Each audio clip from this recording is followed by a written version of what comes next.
বলবেন ভাই? উনার সাথে এরকম করতেছেন কেন? আর উনি কান্না কেন করতেছে? আপনি কে? আপনাকে কেন বলবো উনি কান্না করতেছে? আমি যেই হই, আপনি ওনার সাথে এরকম ব্যবহার করতে পারেন না। আমি আমার বউকে মারবো না কি করবো এটা আমার ব্যাপার। আপনি কে? একটা মেয়ের গায়ে হাত দেওয়া কতটা বড় অন্যায় সেটা আপনি জানেন না। ছাড়েন ওনাকে, ছাড়েন।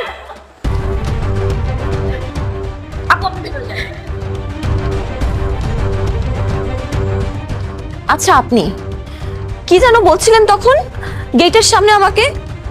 যে আমি এই সমাজটাকে নষ্ট করে ফেলেছি, তাই না?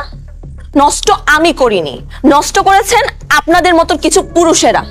কই, এই যে এত বড় বড় কথা তখন আমাকে শোনাচ্ছিলেন, উনি যে একটা অবলা মেয়ের প্রতি নির্যাতন করছিল, তখন তো আপনারা প্রতিবাদ করতে আসেননি।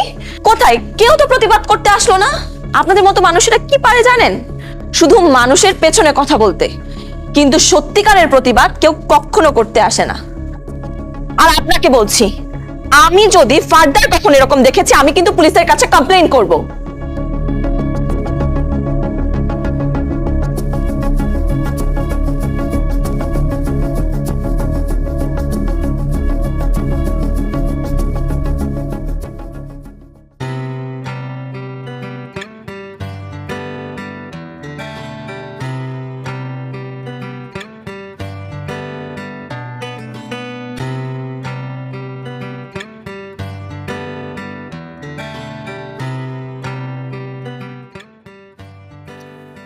আরে বাবা, এত মেঘনা চাইতেই বৃষ্টি।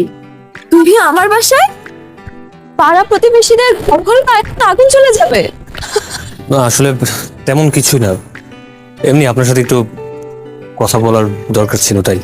ও মা, হঠাৎ আজকে এমন কি হলো যে আমার মতো মানুষের সাথে আপনার মতো সুদর্শন এলাকার সবচেয়ে হ্যান্ডসাম ছেলেটা চলে আসলো কথা বলতে? কি হয়েছে কাহিনী? আমার জায়গা থেকে না আমার কেন যেন মনে হচ্ছে আমি হয়তো কিছু একটা না জেনে না বুঝে আপনার সাথে রিয়েক্ট করে ফেলছি। আমি কি আপনার কাছ থেকে একটু পেছনের গল্পটা জানতে পারি? এই এলাকায় আসার পর এই প্রথম কেউ ভালোভাবে হয়তো বা আমার গল্পটা জানতে চাইছে। আসলে আমার গল্পটা সবার মতো না, একটু ভিন্ন। আমি মফস্বলের একটা মেয়ে।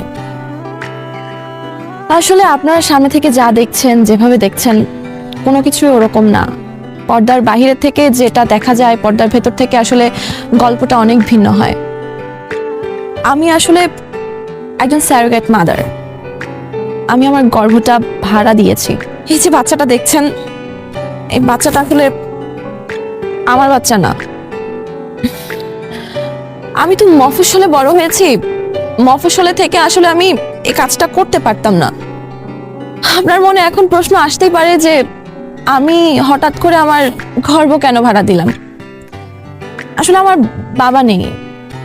ছোট থেকে মা খুব কষ্ট করে আমাকে মানুষ করেছে, আমার পড়াশোনা সবকিছু দেখাশোনা করেছে। হঠাৎ একদিন জানতে পারলাম মার হার্টে একটা অনেক বড় অসুখ আছে। আমার আম্মুর হার্টে একটা ফুটো আছে। আপনি তো জানেন এটার খরচাপাতি কতটা ব্যয়বহুল।